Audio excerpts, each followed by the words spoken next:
Доброе утро, Якутия! Вот и наступила долгожданная пятница. И всю эту неделю с вами была я, Эмилия Алиева. Чтобы эту неделю завершить на полном позитиве, мы, как всегда, подготовили для вас интересный выпуск. Мы расскажем сегодня новости из мира животных, научных открытий, и также покажем вам традиционные наши пятничные постоянные рубрики, такие как «Полезный завтрак», «Мой питомец», «Даты и события». А в гостях у нас сегодня побывают участники инклюзивного форума «Включайся». Мы узнаем, чем будет богато это мероприятие в этом году. Также сегодня ждем новости специалиста местного отделения движения первых. Узнаем из первых уст, какие же общественные мероприятия запланированы у них до начала Нового года. И, конечно же, по традиции мы проведем викторину, разыграем два пригласительных билета в кинотеатр. Поэтому оставайтесь вместе с нами и встречайте это утро на нашем телеканале Якутия-24. Ну и, конечно же, по традиции давайте узнаем, какая же сегодня нас ждет погода за окном. В центральных районах республики сегодня погода от 16 до 22. В заречной группе районов от минус 21 до минус 32 градусов по Цельсию. В южных районах минус 22, минус 20. В Вилюйской группе районов от минус 14 до минус 17. В Нижнеленских от 21 до 23 со знаком минус. В западных районах от 14 до 18 также со знаком минус. В Колымо-Индигирской группе улусов от минус 9 до минус 33 градусов ниже 0. В Янских от минус 31 до минус 35, ну и на северо-западе от минус 8 до 16 градусов. В Якутске, в столице республики, температура воздуха на 6 часов утра составила лишь минус 19 градусов. Атмосферное давление 763 миллиметра ртутного столба. Ветер юго-западный 1 метр в секунду. Ну а сегодня днем ожидается слабый снег. Ветер северо-западный минус 1, минус 5 метров в секунду. И температура воздуха минус 17-19 градусов. Далее нас ждут новости, ну а перед тем, как перейти к свежим утренним новостям, я хотела бы сразу объявить викторину билетов в кинотеатр «Центральный». Условия нашей викторины, как всегда, просты. Вам надо быть подписчиком нашего телеграм-канала под названием «Утро Якутии». Кстати, QR-код вы видите сейчас на своих экранах. Ну и, конечно же, дать первыми быстрый полный ответ на наш вопрос. Ну а теперь, внимание, собственно, сам вопрос. Улица Ильминская, расположенная в Сайсарах, значительно шире параллельных улиц этого района. Дело в том, что с середины 20 века прямо посреди улицы находились огромные пороховые склады в виде курганов, которые достигали 6 метров в высоту и имели входы с массивными железными дверями. Тогда эта улица называлась несколько иначе. И теперь, внимание, вопрос. Как же называлась улица Ильминская ранее? Вопрос мы уже продублировали в эту секунду, в эту минуту в нашем телеграм-канале «Утро Якутия». Именно ответы мы принимаем там. Поэтому я желаю всем удачи и приятного времяпрепровождения с нашей программой. Ну а далее я передаю слово нашим коллегам из новостного отдела.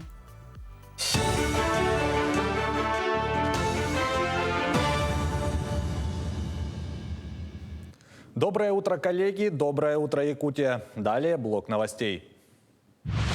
С 1 января следующего года тысячи якутян могут остаться без газа в своих квартирах. Это связано с тем, что с 1 сентября в силу вступил новый закон об обслуживании газового оборудования в многоквартирных домах. Об этом сообщает пресс-служба управления Госстройжилнадзора региона. Теперь ремонтом и техобслуживанием газового оборудования в многоквартирном доме как внутри квартир, так и в местах общего пользования занимается одна газораспределительная организация. В республике это компания «Сахат Транснефтегаз». Управляющие организации и ТСЖ в срок до 30 ноября обязаны внести соответствующие изменения в договор управления домом. Для внутриквартирного оборудования аналогичная обязанность предусматривается для граждан. Завершаются работы по укладке газовых сетей, которые позволят начать автономное газоснабжение села Качекацы Хангаласского района.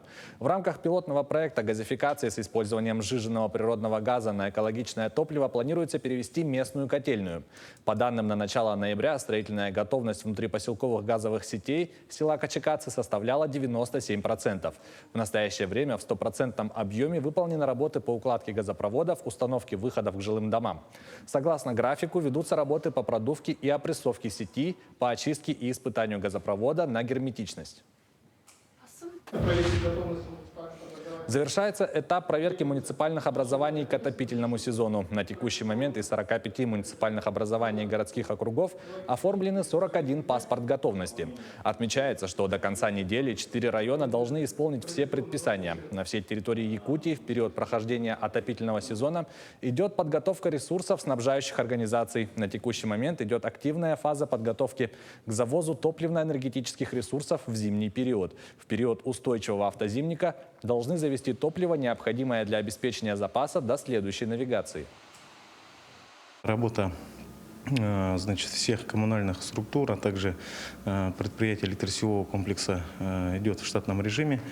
Были ряд технологических нарушений, в том числе сегодня по городу Алдану. Все резервные источники питания на источниках теплоснабжения, водоснабжения отработали в штатном режиме. На текущий момент электроснабжение восстановлено по постоянной схеме.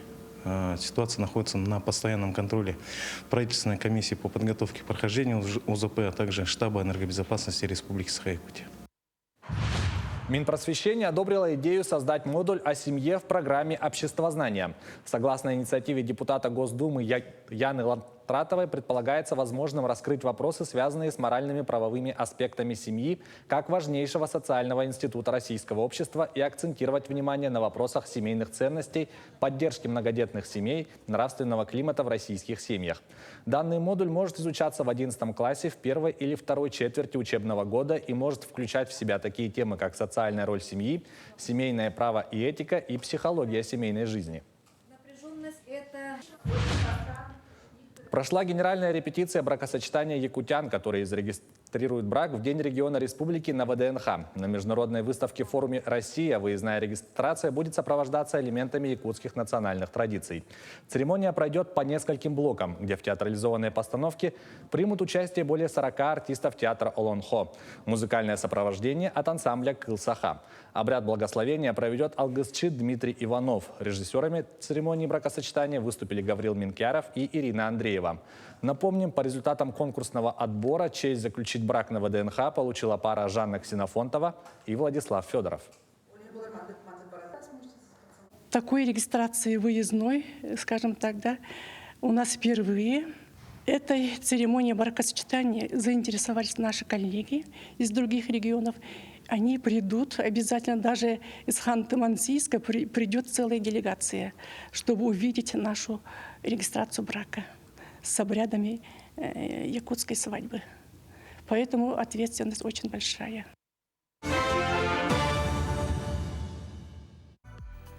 От приятной темы свадьбы и бракосочетания в национальных традициях мы переходим к не менее прекрасной теме.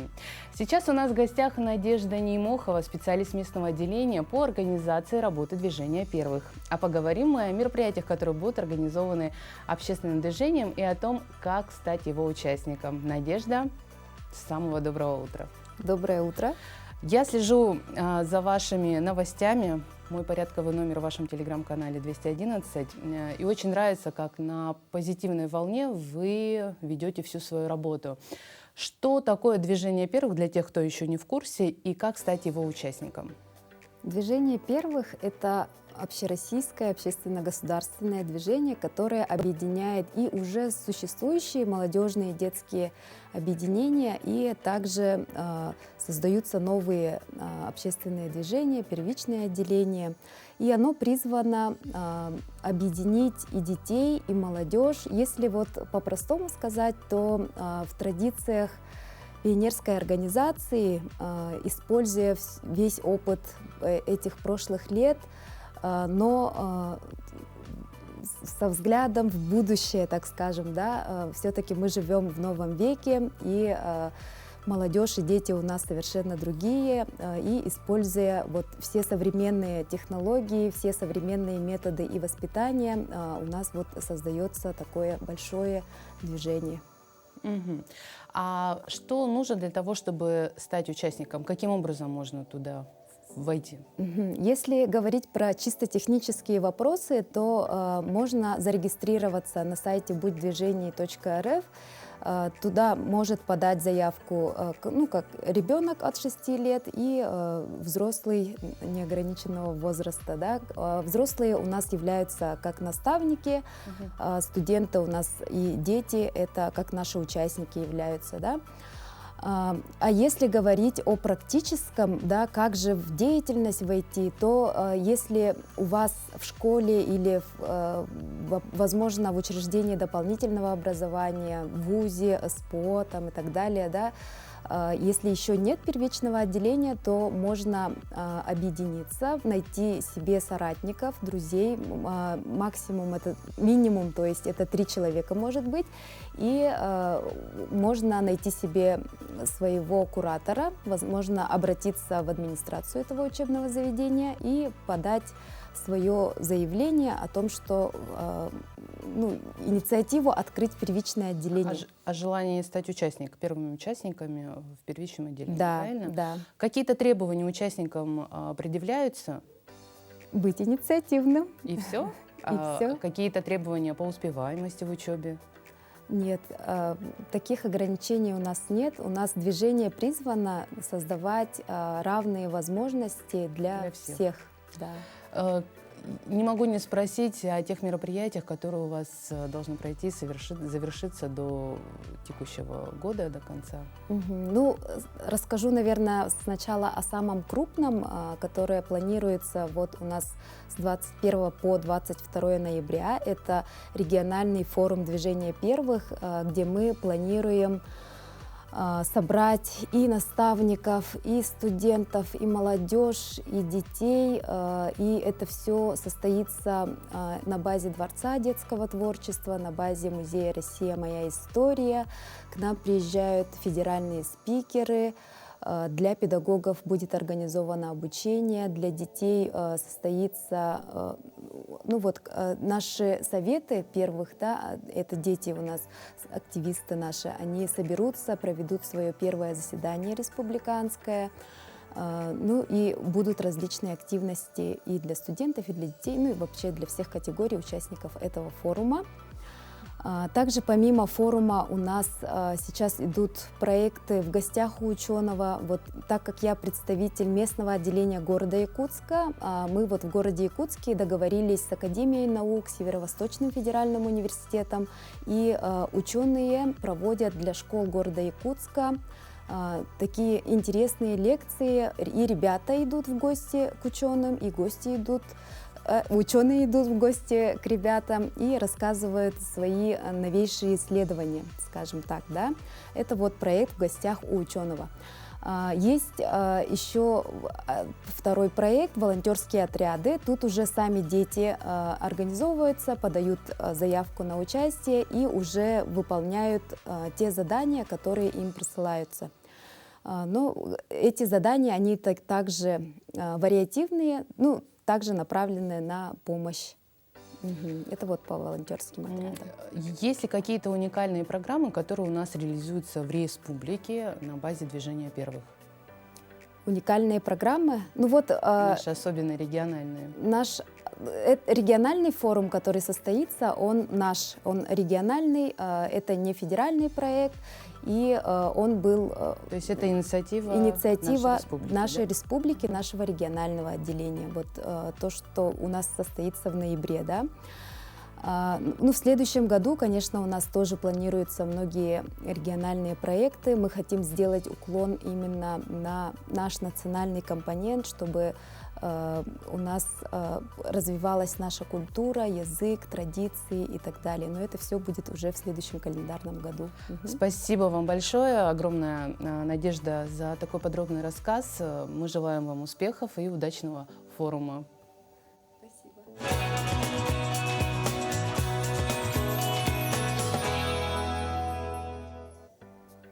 В это доброе, поистине славное утро мы приветствуем вас на телеканале Якутия-24.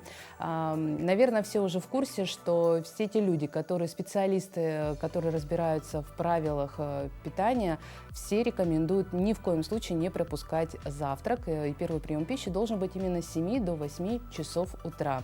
Это именно то самое время прямо сейчас. Если вы еще не знаете, что приготовить, то мы предлагаем вам посмотреть нашу постоянную рубрику «Утренний полезный завтрак».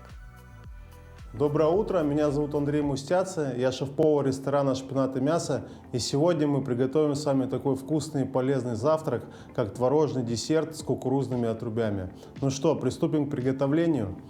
Для этого нам понадобится курага, яичный белок, яичный желток, кукурузные отруби, обезжиренный творог, йогурт, немного соли и апельсин. Ну что, приступим. Творог, желток, отруби. Так, а сейчас отставляем блендер в сторону и займемся апельсином. Для этого вам нужно снять с апельсина цедру. Очень тоненько срезаем. Либо можно использовать обычную терку. Также нам понадобится сок апельсина. Апельсин немножко вот так нужно покатать, чтобы сок лучше выжимался.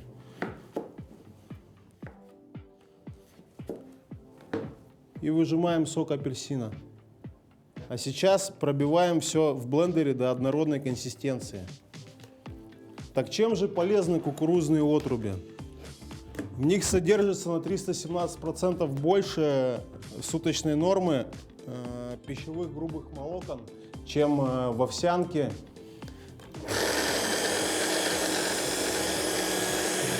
На этом этапе добавляем йогурт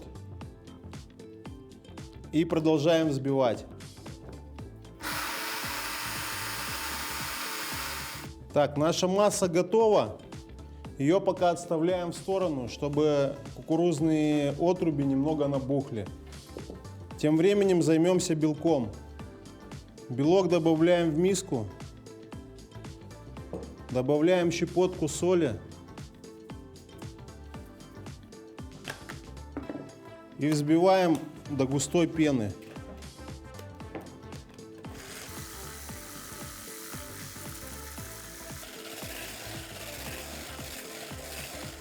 Итак, готовый белок объединяем с нашей массой.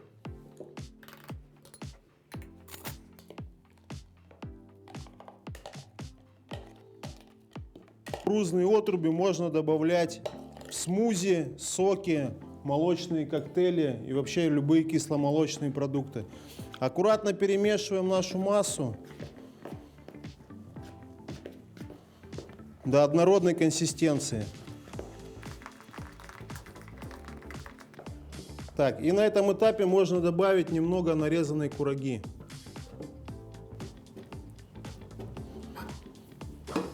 Так, добавляем в нашу смесь. Еще раз перемешиваем. Затем выкладываем в формы, предварительно смазанные сливочным маслом.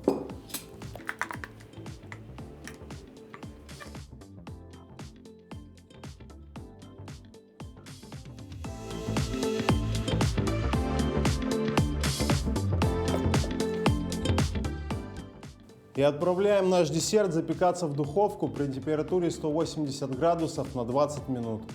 Итак, наш творожный десерт готов. Осталось его только украсить свежими ягодами, мяткой и подавать к столу. А я желаю вам доброго утра и приятного аппетита. Вкусная творожная запеканка из рук шефа, безусловно, должно сделать свое доброе утро. Ну а мы с вами после того, как уже приготовили и позавтракали, я думаю, что теперь настала пора узнать новости из мира научных открытий. Сообщают ученые, Эксперименты по преобразованию мозговой активности в текст и голосовое общение путем сканирования сигналов головного мозга пациентов позволяют сегодня транслировать мысли в слова со скоростью до 78 слов в минуту.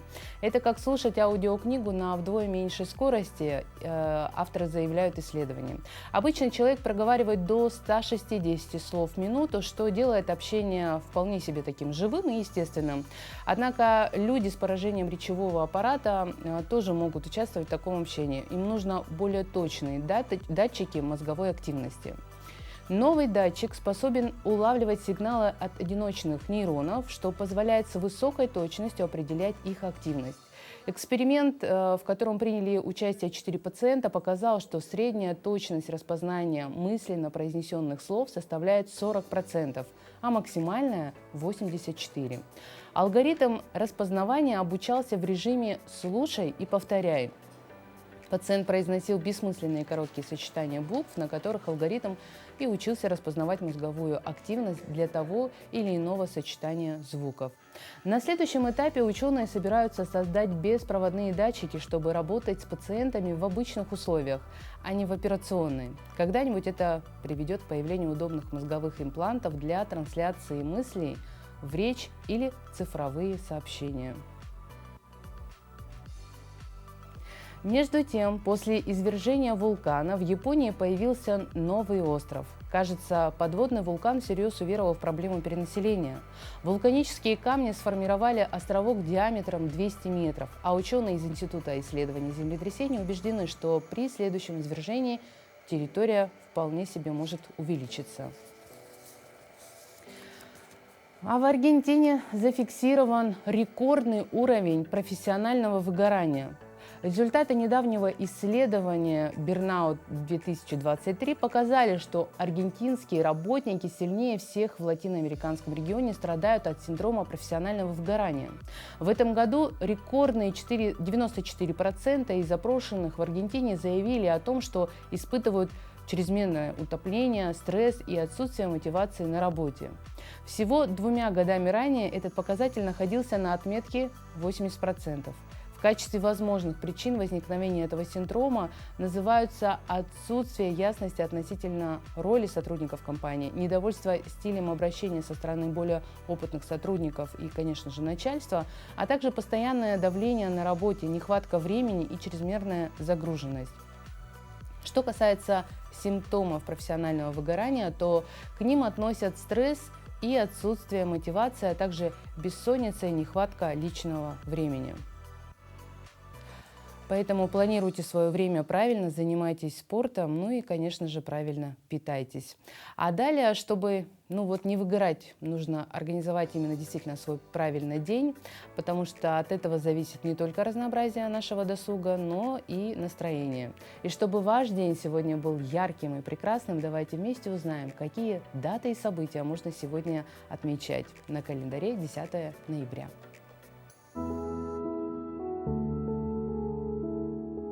На календаре 10 ноября сегодня отмечают День сотрудника органов внутренних дел Российской Федерации, Всемирный день науки за мир и развитие, Всемирный день качества, Всемирный день молодежи, Международный день бухгалтерии, День бухгалтера. По народному календарю Параскева пятница, Бабья заступница. В любом случае неделю, на которую приходится День Параскевы, называли Пятницкой неделей. Она считалась Бабьей святой, покровительницей семьи и брака. Этот день в истории – 1866. В канун своего 45-летия Федор Достоевский закончил роман «Игрок». 1910. Из своего дома в Ясной Поляне ушел 82-летний Лев Толстой. 1917. День рождения советской милиции. 1933. Иван Бунин стал лауреатом Нобелевской премии по литературе. В этот день родились Мартин Лютер, немецкий богослов, основатель лютеранства, переводчик Библии на немецкий язык. Фридрих Шиллер, немецкий поэт, философ, историк и драматург. Андрей Туполев, советский авиаконструктор, создатель самолетов серии Ту, академик. Георгий Иванов, русский поэт, прозаик, переводчик. Эраст Гарин, советский актер и режиссер театра и кино, сценарист, народный артист РСФСР. Михаил Калашников, советский и российский конструктор стрелкового оружия. Именины сегодня Анна, Арсений, Афанасий, Георгий, Дмитрий, Иван, Кузьма, Максим, Неонила, Николай, Павел, Прасковья, Степан, Терентий.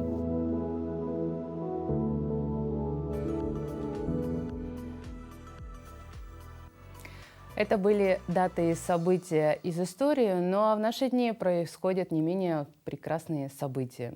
8 октября в Монголии завершился фестиваль классической музыки под названием «Махтал». Он начал работу свою 23 октября. В Якутске далее учащиеся и преподаватели Высшей школы музыки Якутии, артисты театра, оперы и балета, Государственной филармонии отправились сначала в Иркутск, Улан-Удэ и завершили уникальное культурно-просветительское мероприятие в Улан-Баторе. Перед выездом на гастроли с музыкантами встретилась наша съемочная группа.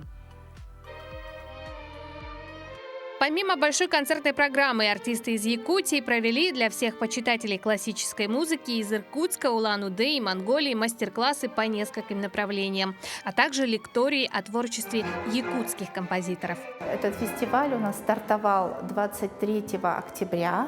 Открылся он концертом симфонического оркестра Высшей школы музыки. Концертную программу составляют произведения якутских композиторов, конечно, прежде всего, произведения зарубежных композиторов, русских композиторов, также отечественных композиторов. Ну, я думаю, что программа очень разнообразная, очень интересная, привлекает любого слушателя. На концертах фестиваля зрители с восторгом принимали музыкальные произведения якутских композиторов, классические шедевры мировой музыки, а также выступления на национальных инструментах.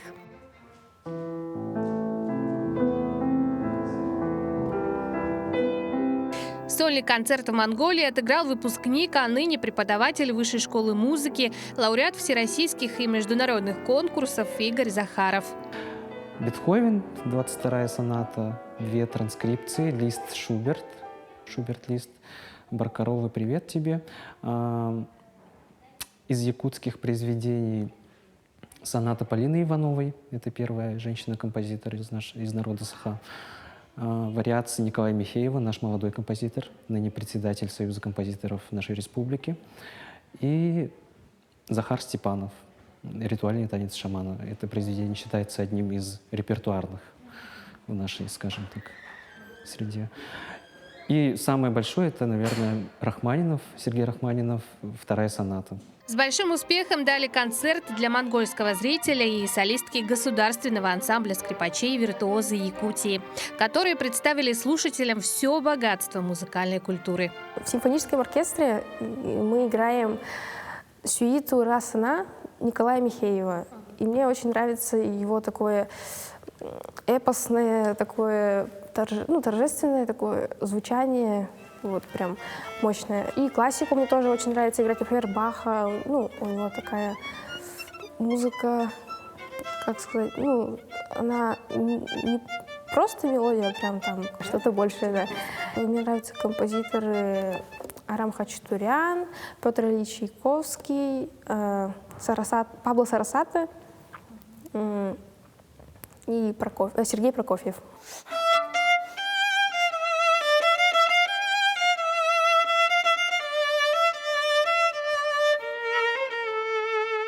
Айсулу Туркибаева – самая юная солистка ансамбля виртуозов. Среди ее коллег девушки вдвое старше.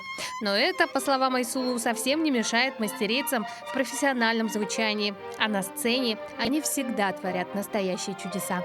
Отношения у меня очень хорошие. Мы все, несмотря на разницу в возрасте, мы все очень дружно общаемся. Ну, всегда поддерживаем друг друга. Если что-то понадобится, мы, конечно, поделимся, чем угодно. Вот. И да, разница в возрасте очень огромная. Например, мне сейчас 14 лет, а самым старшим 28. Те, которые уже окончили и высшее образование, уже работают в филармонии, в театре. Мы относимся друг к другу как на равных, да, я считаю. И труд, конечно, у всех одинаково. Каждый у нас солист, каждый должен учить свою партию так, как будто он играет сам. Виртуозное мастерство продемонстрировали на концертах и солисты симфонического оркестра Высшей школы музыки, детский духовой оркестр и талантливые солисты. А самым юным участником фестиваля стал 10-летний пианист Александр Хатенов. Теперь ждем наших артистов на родной земле с новыми силами и вдохновением.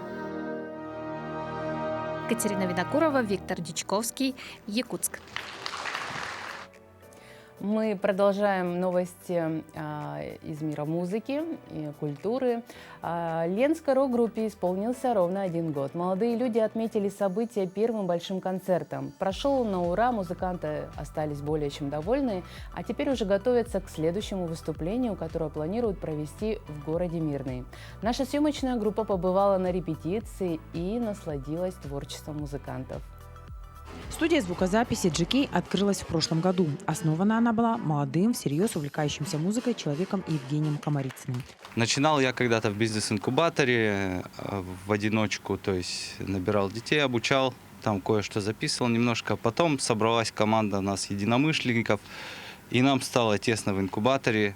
С нашим графиком это несовместимо, поэтому мы решили объединить усилия и создали такое замечательное место, где творим, сочиняем. В коллективе рок-группы 6 постоянных человек. Все они участники хип-хоп-движения и несколько приходящих гитаристов. Основное направление Евгения Комарицына – рок. Он не профессионал, он просто любитель. Но его композиции впечатляют. Музыку Евгений уже много лет пишет сам. Недавно попробовал сочинить песню. Получилось удачно. У меня лично их где-то 3, потому что я пишу мало, пока начинающий писатель песен, так сказать. У ребят с этим прокачано все, они поэтому могут каждый день по песне выдавать. Дипломированных специалистов по музыке у нас нет. Мы все как слышим, так делаем.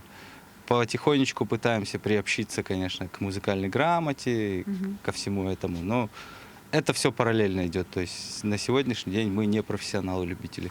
Евгений играет на гитаре, ведет и обучение детей игре на ней, а также преподает вокал, поет в казачьем хоре, выступает на всех городских мероприятиях. Его голос знают многие. Еще один участник группы – Надир Мирганеев. Он отдает предпочтение хип-хопу. Молодой человек с 17 лет пишет стихи и музыку. Его композиции лирические, в основном о любви. Я никогда не умел записывать ни биты, ничто. Я всегда был просто поэтом. Я писал, и мы делали музыку. Ну, сейчас вы поете и пишете. И поем, и пишем, все вместе делаем. Ярик помогает биты делать. Евгений на гитаре подыгрывает нам. Все друг другу помогаем. И мы можем назвать себя смело семьей. Наша вторая семья GK. Песня «Хлопья», которую молодые люди исполнили во время нашей съемки, тоже написана Надиром. Потерял давно я покой, а мне уже давно не 17. Но все так же гонюсь за мечтой. Мысли я бросаю на бит. Знаю далеко, что не хит. Когда пишу, так меньше болит. Самый молодой участник группы – Ярослав Шабалин. Он отвечает за современную музыку, занимается обработкой звука. Несмотря на свой юный возраст, парень уже талантлив. Настоящая находка для GK. Я музыкой занимаюсь, свожу ребят, обрабатываю голос, мастеринг делаю. Цель моя – стрельнуть, концерты делать дальше. Трек у меня вышел, Open Air Love называется. И за месяц он дал показатели за 100 тысяч прослушиваний. У меня большая аудитория, которая меня поддерживает. В студию звукозаписи регулярно с просьбами обращаются ленчане. Кто-то хочет сделать кому-то музыкальный подарок, невесты и женихи делают записи друг для друга, а молодые начинающие композиторы доводят здесь свои песни до идеала. Дмитрий Драган обратился в студию звукозаписи, чтобы обработать композицию, которую написал сам. Я давно занимаюсь музыкой, пел, и хотел себя попробовать. Очень переживаю, только. Первый раз, потому что бит мне написали, а слова, я сам писал, много репетировал. И пришел записать. Эта дама сгубила меня, когда всю я на нее променял. И мама, эта дама такая одного. Этой ночью сойду с ней самого. Традиционно в завершении беседы музыканты поделились с нами своими планами. Писать больше песен, давать больше концертов.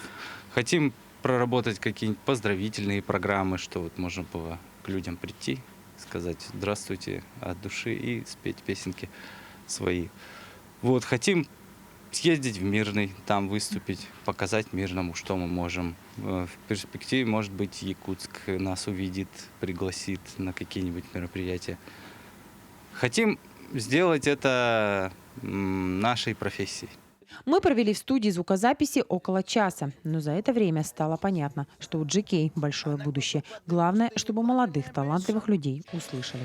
С творчеством рок-группы можно ознакомиться на канале YouTube, а также в соцсети ВК. Светлана Болеева, Виталий Андреев, Ленск.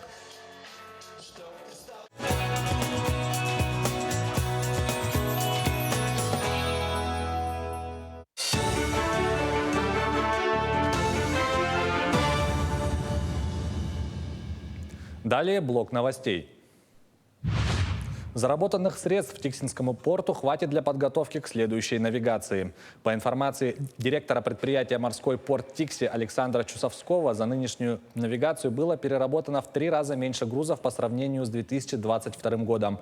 Однако заработанных средств будет достаточно для подготовки к навигации 2024 года.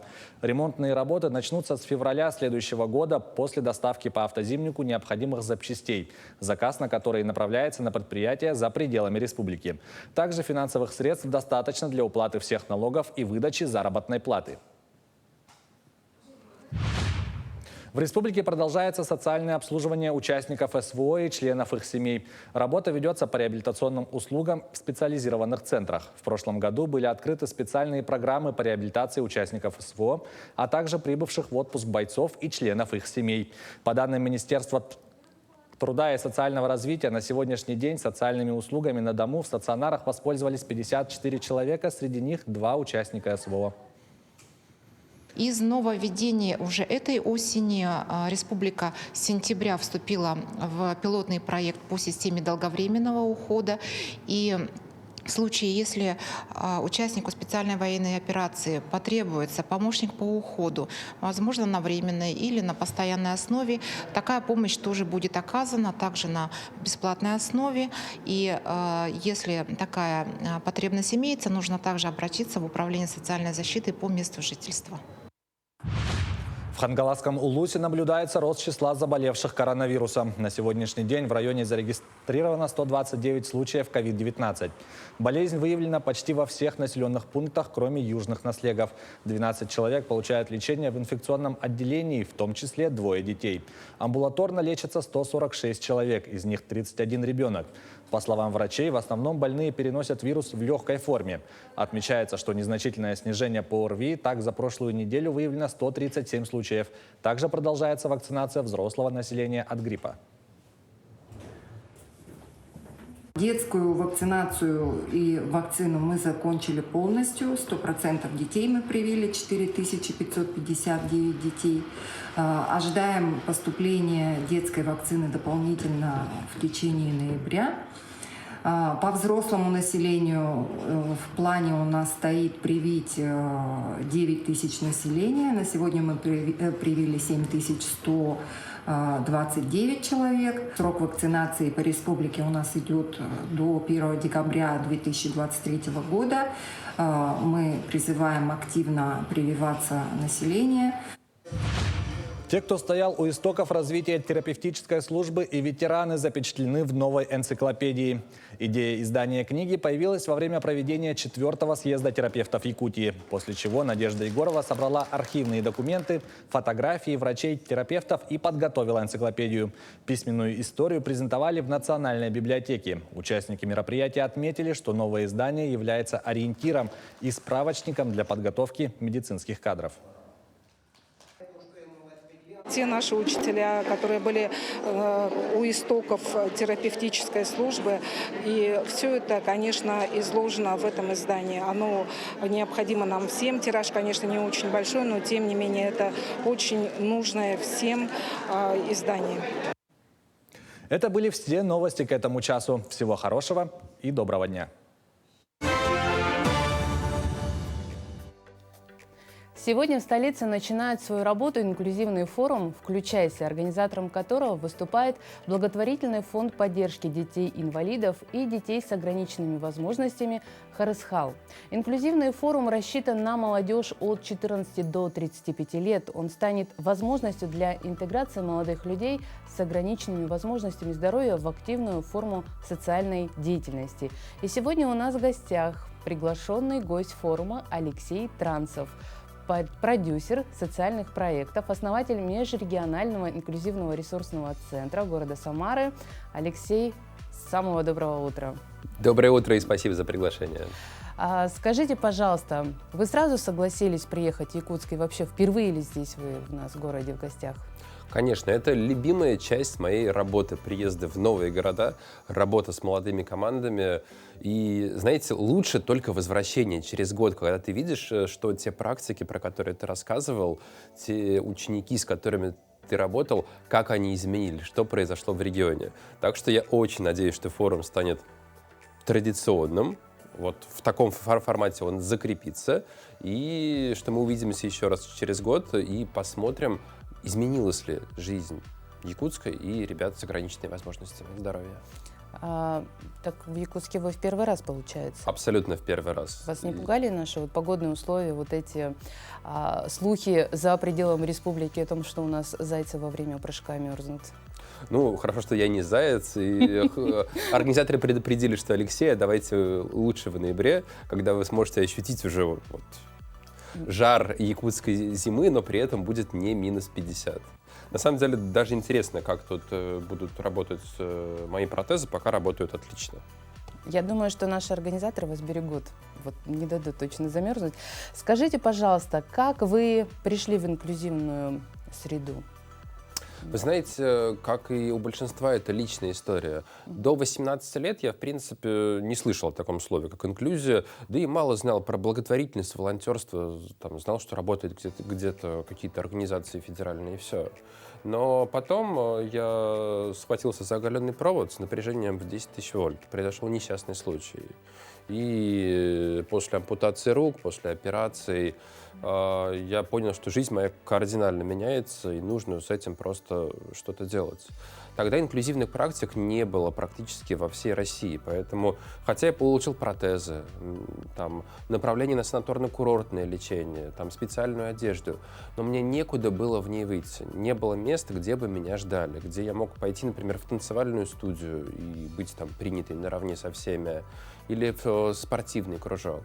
Инклюзивные практики нужны как раз для этого, чтобы люди с инвалидностью могли чувствовать себя абсолютно нормально, чтобы они могли учиться, устраиваться на работу, чтобы они могли заниматься спортом, чтобы они могли заниматься любым творчеством. И я рад, что за последние 15 лет вся наша страна сделала просто огромный шаг в этом направлении.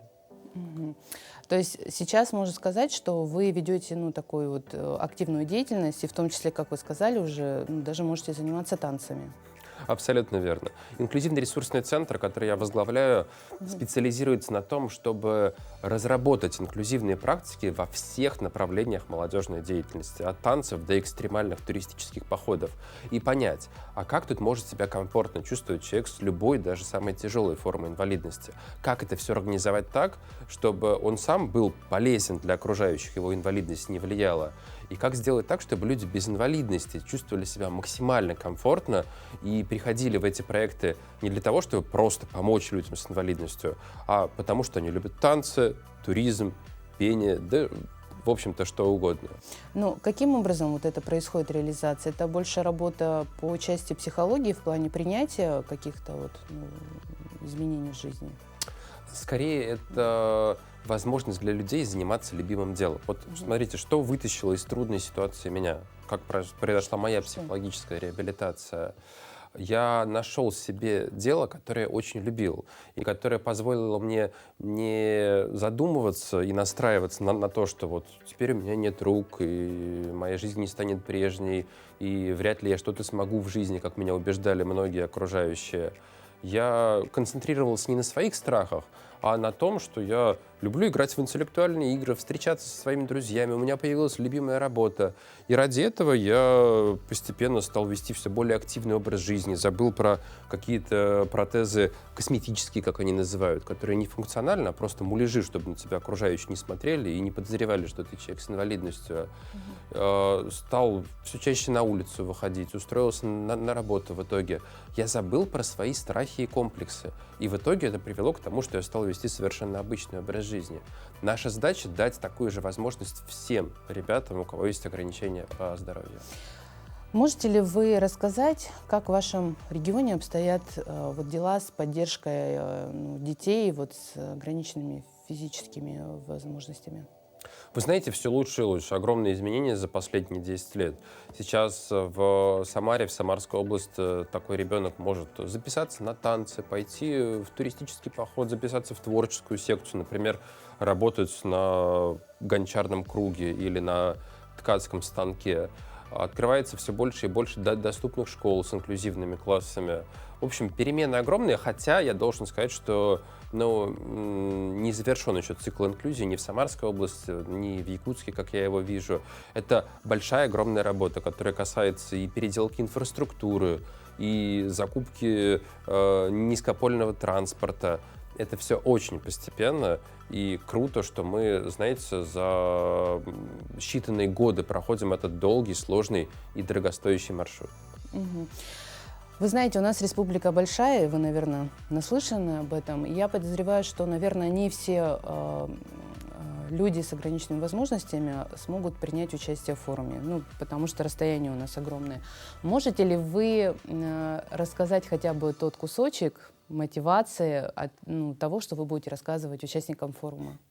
Во-первых, похвастаюсь. Насколько я понимаю, у нас будет онлайн-трансляция записи, так что можно будет присоединиться, просто сидя у себя дома и попивая чай. Надеюсь, что я сейчас не раскрыл какой-то суперсекрет, и что те ребята, которые собираются прийти к вам офлайн, не останутся дома, просто чтобы смотреть в более комфортных условиях. Ребята, обязательно приходите. Я считаю, что вживую всегда круче. Вот честно, но и онлайн-запись тоже будет. Что касается мотивации, друзья, сейчас, благодаря протезам, коляскам, социальным подходам, человек с любой формой инвалидности действительно может вести совершенно активный образ жизни, переучиться, устроиться на работу, зарабатывать, содержать семью. В общем, делать то, что многим просто и не снилось. Давайте вместе найдем такие возможности для каждого из нас, и пусть это изменит будущее для сотен тысяч других людей с инвалидностью и для всего нашего общества. Спасибо вам огромное за такую огромную порцию позитива прямо с утра. Я напомню, что у нас в гостях был продюсер социальных проектов, основатель Межрегионального инклюзивного ресурсного центра из города Самары Алексей Транцев. Спасибо вам огромное, а мы продолжаем нашу программу. Далее. В воспитании молодежи, в становлении личности во все времена неизменным остается культура. Без культурного воспитания и знания истории человек становится черствым и грубым в восприятии мира. Живопись затрагивает душевные струны, помогает вырабатывать воображение, учит замечать прекрасное в суете дней, а также делает человека сострадательным и внимательным к окружающим. Давайте посмотрим сюжет, где через картины передается настроение народа и отдельного человека в зависимости от исторического времени. Художник Эдуард Браговский относится к тем художникам, чье понимание живописи воспитано традициями русской культуры.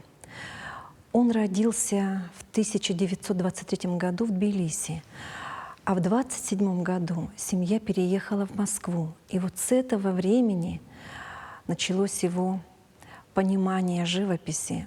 Посетив Третьяковскую галерею, он навсегда связал свою жизнь с искусством. А в 13 лет он получил премию от журнала «Юный художник».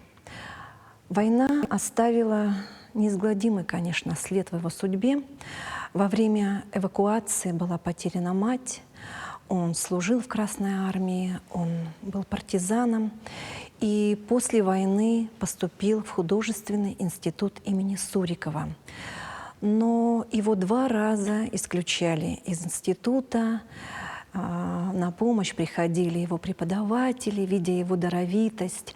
Это профессор Котов, чьи работы тоже находятся у нас в музее. Уже в студенческие годы он привлекал свое внимание тем, что писал очень яркие колористические картины. Сам Браговский был так горд тем, что он относится к поколению шестидесятников. И восторженно говорил о выставке в Манеже 1962 года. Он восторгался тем, что его работы висят рядом с работами Лентулова, Фалька, Кончаловского. Это было подлинное искусство, а не парадное, как говорил художник. Но, к сожалению, время оттепели было недолгим. И Браговский все время боролся за действительность, за показ правды жизни в своих полотнах. И, конечно, больше всего его увлекал колорит. У него было особое такое цветовое мышление. Он художник очень многогранный. Он писал портреты, пейзажи, натюрморты, сюжетное полотно. И у нас в экспозиции представлено его полотно «За чаем», которое художник написал в 1952 году. Это время послевоенное, где мы видим, как художник показывает такую обычную, привычный день. Сидит девушка за таким красивым столом, убранным салфеткой, и уже показывает художник, как время меняется. Уже есть фрукты на столе, какие-то пирожные вкусные. Сам художник был созерцателем. И вот видим по этой картине, как он созерцает эту мирную, такую счастливую жизнь. Жизнь с надеждой на лучшее.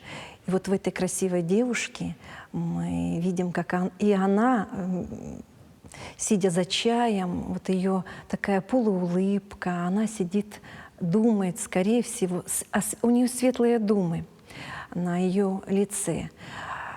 Художник в 1955 году уже вступил в Союз художников СССР. Его работа находится во многих крупных музеях страны и за рубежом. И каждое его полотно — это такая непрерывная цепь событий, это такой разговор природы, людей и даже предметов.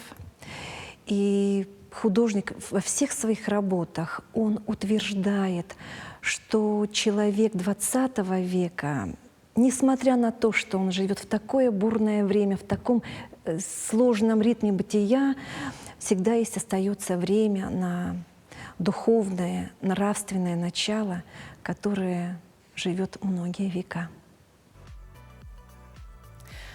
Я думаю, что сейчас именно настало время для того, чтобы подвести итоги нашей утренней викторины, в рамках которой мы проводили лотерею, вернее, розыгрыш билетов в кинотеатр «Центральный». Хочу сказать, что первый ответ в нашем телеграм-канале «Утро Якутия» дала Мария Анисимова. Всего вам доброго, до новых встреч!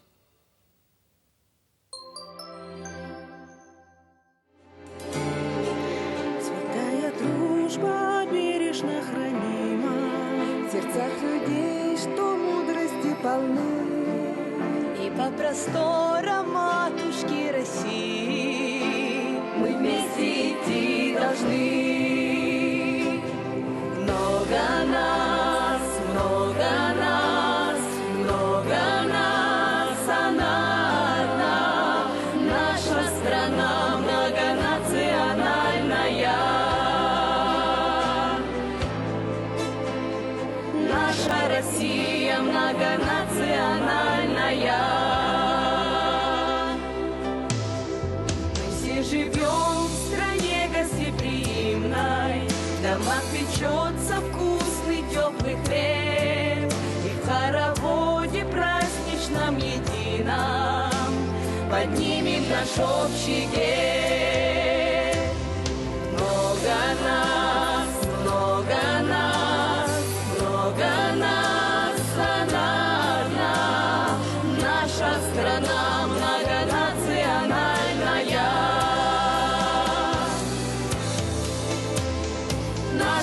Россия многонациональная.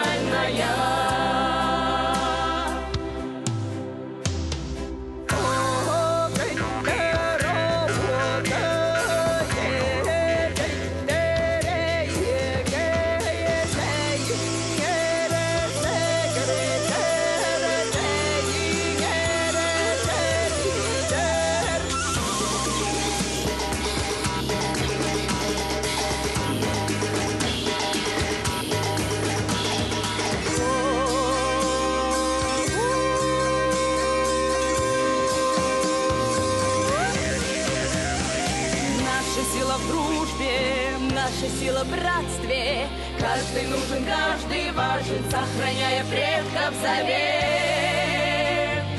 Небо над водой нам дано судьбой, из глубин веков шагая, вместе мы встречаем рассвет.